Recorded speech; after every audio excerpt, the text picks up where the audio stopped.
আমি অ্যাস্ট্রোলজার রঞ্জনা শাস্ত্রী। আজকে আমি অম্বুবাচীতে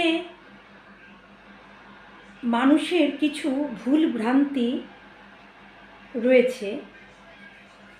অনেকেই মনে করেন বা অনেকেরই ধারণা অম্বুবাচীতে সব মন্দির বন্ধ থাকবে, এই কদিন অম্বুবাচীতে পুজো করা নিষিদ্ধ। সেই ধারণাটা সম্পূর্ণই ভুল। কারণ অম্বুবাচী চলাকালীন অবস্থায় যে নক্ষত্রের সন্নিবেশ হয় সেই নক্ষত্র হলো আদ্রা নক্ষত্র।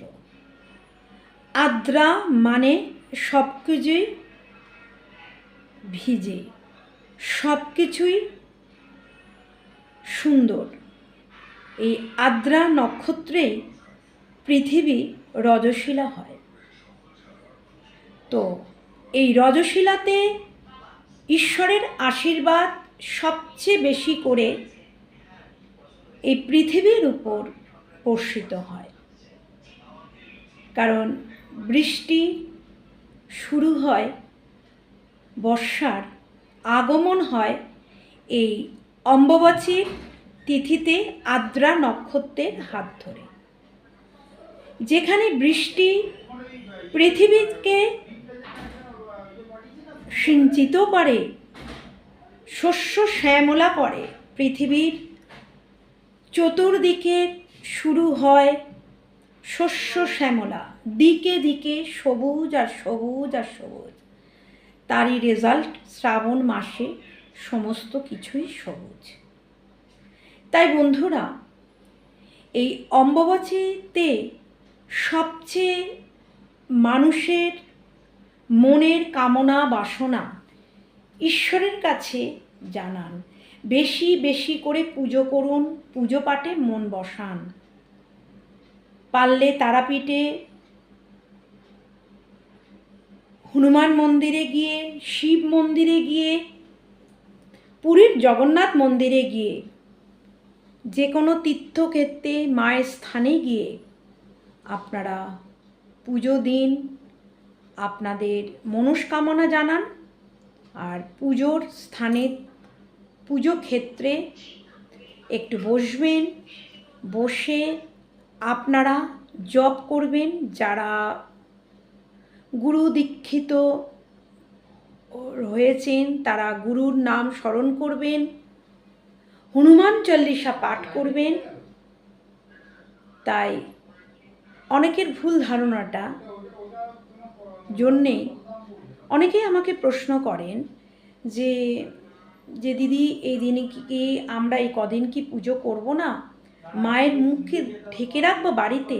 কখনোই না। কারণ মা তো সবার মা,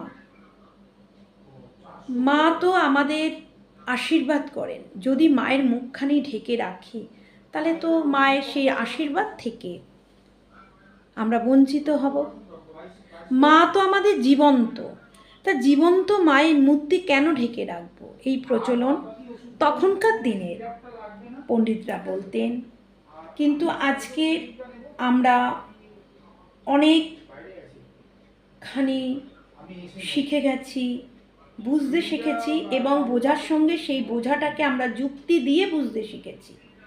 তো তাহলে অমাবাস্যার দিনগুলো আমরা সবাই নিশ্চয়ই মায়ের দর্শন করব, মাকে আমাদের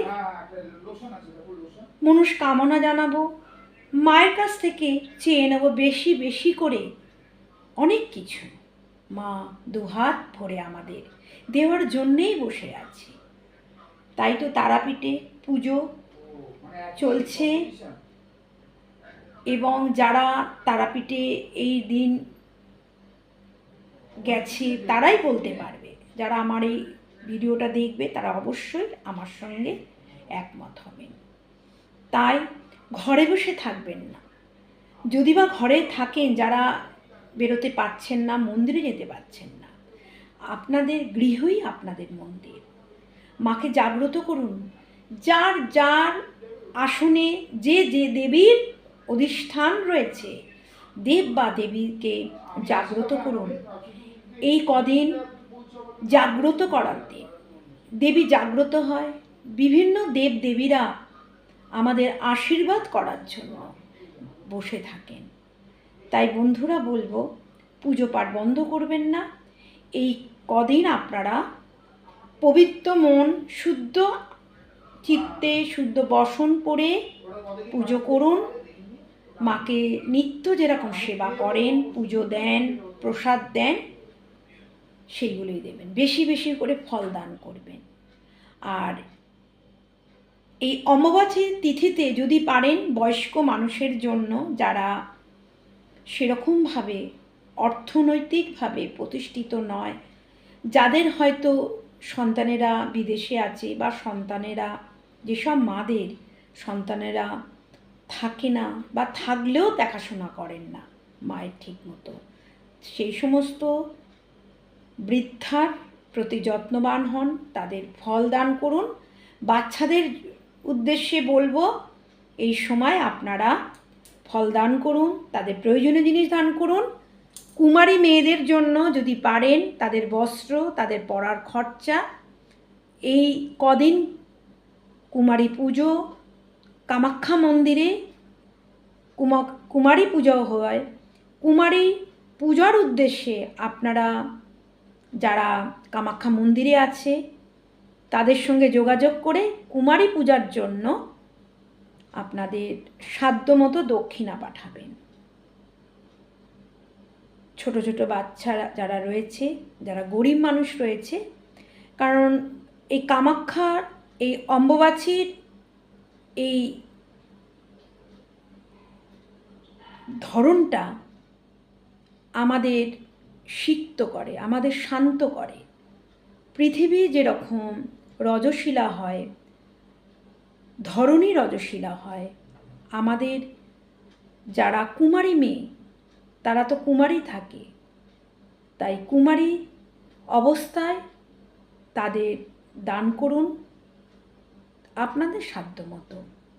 ভালো থাকবেন, সুস্থ থাকবেন। যারা ইউটিউব থেকে দেখবেন, তারা ইউটিউবে নিয়ম অনুসারে সব কিছু শেয়ার, কমেন্ট করবেন।